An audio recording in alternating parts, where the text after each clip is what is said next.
আলাইকুম সবাইকে। ইতালিতে যারা 2025 সালে ক্লিক ডেতে অংশগ্রহণ করার জন্য অপেক্ষা করছেন, অলরেডি প্রে কম্পিলেশনে সম্পূর্ণ করেছেন, আপনাদের সবার জন্য আজকের ভিডিওটি গুরুত্বপূর্ণ। ইতালিতে বিশেষ করে যারা আমার নিয়মিত ফলোয়ার্স আছেন তাদের কাছে অনুরোধ থাকবে ভিডিওটি অবশ্যই শেয়ার করবেন। আপনার একটি শেয়ারে আপনার বাংলাদেশি ভাই বন্ধু অথবা আত্মীয় স্বজন ফ্রুটসির প্রতারণা হতে রক্ষা পেতে পারে। যেখানে ইটালির ইমিগ্রেশন আইন শ্রমিকের পক্ষে, যেখানে ইটালির ইমিগ্রেশন আইন প্রতারক সব ধরনের দুর্নীতির বিপক্ষে, সে জায়গায় বছরের পর বছর প্রতিটা ফ্লুসিস সেশনে যখন আপনার বাংলাদেশি ভাই বন্ধু অথবা আত্মীয় স্বজন প্রতিনিয়ত প্রতারিত হচ্ছে, সে দায়ভার সচেতন হিসাবে আপনার উপরেও পড়ে। সো অনুরোধ থাকবে ভিডিও অবশ্যই শেয়ার করবেন। আমরা যারা প্রে কম্পিলেশনে সম্পূর্ণ করেছি তাদের মনে একটা প্রশ্ন আসতে পারে, নতুন আইনের অফিসিয়াল গেজেট অনুযায়ী প্রে কম্পিলেশনে কেমন ছিল? সে নতুন আইনের অফিসিয়াল গেজেট কি তার প্রথম ধাপে বাজিমাত করতে সক্ষম হয়েছে? সেটার উত্তর হচ্ছে হ্যাঁ, এবং এই বিষয়ে সরকারিভাবে রিপোর্ট প্রকাশিত হয়েছে, পরিসংখ্যান উঠে এসেছে। গতানুগতিক ফ্লুক্সের নিয়মে আমরা যেটা দেখি, মোট কোটার তুলনায় প্রে কম্পিলেশনে বেশি হয়, প্রে কম্পিলেশনে হওয়ার পরে মোট কোটার তুলনায় কয়েক গুণ বেশি আবেদন হয়। এবার এই ধরনের কোনো ঘটনাই ঘটবে না, কেননা এবার প্রে কম্পিলেশনে সম্পূর্ণ করেছে 73% মানুষ, অর্থাৎ 73% প্রে কম্পিলেশনে হয়েছে মোট কোটার তুলনায়। একটু বুঝিয়ে বলছি, গত কয়েক বছর বা গতানুগতিক ফ্লুক্সের নিয়মে ধর মোট কোটাকে সামনে রেখে যদি একটা পার্সেন্টেজ করা হয়, সেটা প্রতি 100 জনে 110, 20, 30, 40, 50 ইভেন 200 পর্যন্ত করতো। সে জায়গায় এবার মাত্র 73 জন করেছে। এটা মূল কারণ কি? এটা মূল কারণ হচ্ছে ফ্লুক্সের নতুন আইনের অফিসিয়াল গেজেট অনুযায়ী যেসব মালিকের রেডিত আছে, শ্রমিক আনতে পারবে, শ্রমিকের চাহিদা আছে এবং আনার পর কন্ট্যাক্ট করবে, তারাই শুধুমাত্র ফ্লুক্সেটা আবেদন করবে।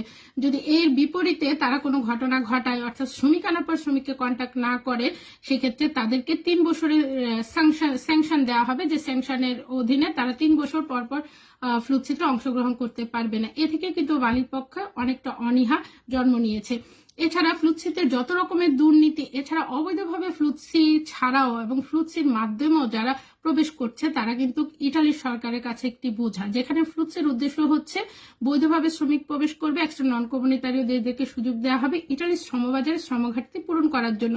তার বিপরীতে ফ্লুক্সের মাধ্যমে এসে শ্রমিকরা কিন্তু কাজ পাচ্ছে না, কন্ট্রাক্ট পাচ্ছে না, এবং এক্ষেত্রে সরকারের কাঁধে অবৈধ অভিবাসীর বোঝা এভাবেও বাড়ছে ফ্লুক্সির মাধ্যমে।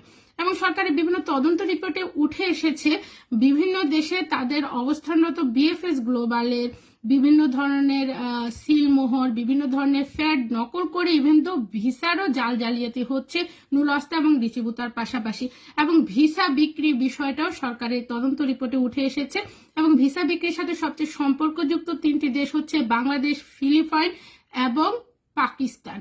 আমরা সবচেয়ে মজার বিষয় হচ্ছে ফ্লুক্সিতে যত রকম দুর্নীতি, সব জায়গায় কিন্তু আমরা বাংলাদেশের নামটা দেখি। আমরা যারা সচেতন না, আমাদের জ্ঞানের অভাব রয়েছে, তারা আসলে বারবারই প্রতারিত হচ্ছি। ইটালি বাংলাদেশের কমিউনিটির মধ্যে একটা বিষয়, আপনারা যারা সাধারণ শ্রমিক আছেন ফ্লুক্সের মাধ্যমে আসতে চান, আপনাদের ভিতরে আপনাদের মগজে ঢুকিয়ে দেওয়া হয়েছে যে রিচিবুতা এবং নুলস্তা মালিকের স্পিড আইডি দিয়ে চেক করা যায়, স্পিড আইডি ছাড়া চেক করা যাবে না। আমি বারবারই সুস্পষ্ট এবং সুদৃঢ়ভাবে একটা কথা বলতে চাই, যারা এই কথাগুলো বলে তারাই কিন্তু জাল রিচিবুতা এবং জাল নুলস্তা প্রডিউসার। আপনার রিচিবুতা এবং নুলস্তা আপনি চেক করাতে পারেন, ইভেন দো আপনি যখন নুলস্তা পান, কেননা নুলস্তা জাল হলে একজন শ্রমিক সবচেয়ে বেশি ক্ষতিগ্রস্ত হয়। সেই নুলস্তা পাওয়ার পরে আপনার যদি ইটালিতে কেউ থাকে অথবা আত্মীয় থাকে, দুঃসম্পর্কের কেউ থাকে, তাকে যদি অনুরোধ করেন, সে কিন্তু ইটালির স্পোর্টেল ইমিগ্রেশনে গেলেই এই নুলস্তাটা দিলে তারাও চেক করিয়ে দেয়। সে জায়গায় আমরা সচেতন না, এবং আমরা যারা প্রতারিত হচ্ছি তারা কিন্তু বাংলাদেশি কমিউনিটির মাধ্যমে প্রতারিত হচ্ছি, আমাদেরকে বারবারই এই ধরনের সমস্যার মধ্যে ফেলছে। ফ্লুক্সিতে যদি বারবার বাংলাদেশে বিভিন্ন ধরনের দুর্নীতির ক্যাটাগরিতে বাংলাদেশের নামটা উঠে আসে, সেক্ষেত্রে কিন্তু ফ্লুক্সিতে বাংলাদেশ টিকে থাকা একটা বড় ধরনের চ্যালেঞ্জ হবে। অনেকে একটা বিষয় বলে যে ব্লগারদের কারণে আজকে এই অবস্থা। হ্যাঁ, সেই সব ব্লগারদের কারণে এই অবস্থা যারা ব্লগিংকে ফ্লুক্সি ব্যবসা হিসাবে আপনাদের মাধ্যমে চালিয়ে গিয়েছে, এবং আপনারা ছিলেন ক্লায়েন্ট, তারা ছিল ব্যবসায়ী। সেই সুযোগটা আপনারা দেন বলে তারা পায়। যদি আপনারা সচেতন হতেন, তা আপনাদেরকে যে ব্লক করছে, যে ইটালি ইমিগ্রেশন সম্পর্কে জানাচ্ছে, সে কিভাবে সম্ভব যে আপনার জন্য 20টা, 50টা, 60টা আবেদন করে? সে কি একজন আপনার মালিক? একটা প্রতিষ্ঠানের মালিক না, সে হচ্ছে দালাল বা মধ্যস্থতাকারী। আচ্ছা, আমি মধ্যস্থতাকারী বললাম, তাই যে মধ্যস্থতাকারী 5টা বা 6টা বা বেশ হলে 1টা বা 2টা। ইটালিতে যেটা চেনচোপে লিম্পিওগো থেকে নক্স সার্টিফিকেট নেওয়া যায়, সেখানেও কিন্তু দুর্নীতি বিদ্যমান। অর্থাৎ চেনচোপে লিম্পিওগো ভালোভাবে ইনফর্ম করা হয় না। এছাড়া আপনারা যদি বিভিন্ন সিটোতে ঢুকেন ইটালি, তাহলে দেখবেন যে কাজের অফারটাতে ডেক্রেতো ফ্লুসি অধীনে কাজের অফারগুলো রয়েছে, যেটা কিন্তু আমরা অনেক বাংলাদেশিরাই জানি না। তো সচেতনতা হচ্ছে আপনাদের কাছে ভবিষ্যতে, অর্থাৎ 2025 সালে ক্লিক ডে আমি মনে করি খুব ভালোভাবে সম্পূর্ণ হবে। অ্যাটলিস্ট আপনারা যাতে জাল ডিচিবুতা বা নুলস্তা না পান সে বিষয়ে সম্যক সচেতন থাকবে।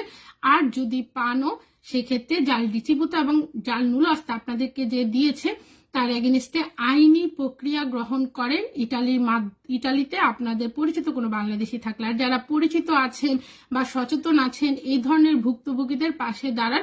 আপনাকে বেশি কিছুই করতে হবে না, শুধু ইটালি থেকে যোগাযোগ করা হয়েছে সে ফোন নাম্বার এবং জাল ডিচিবুতা এবং জাল নুলস্তার কপি যদি আপনি দেন পুলিশ প্রশাসনের কাছে, তারাই বের করবে যে এটার সাথে সম্পৃক্ত কারা। ইটালিতে থাকবেন, ইটালির সরকারের আইন অমান্য করবেন, সরকারের আইনকে বুড়ো আঙ্গুল দেখাবেন, নিজের পকেট ভরবেন, মানুষকে প্রতারিত করবেন, আর কত বলেন।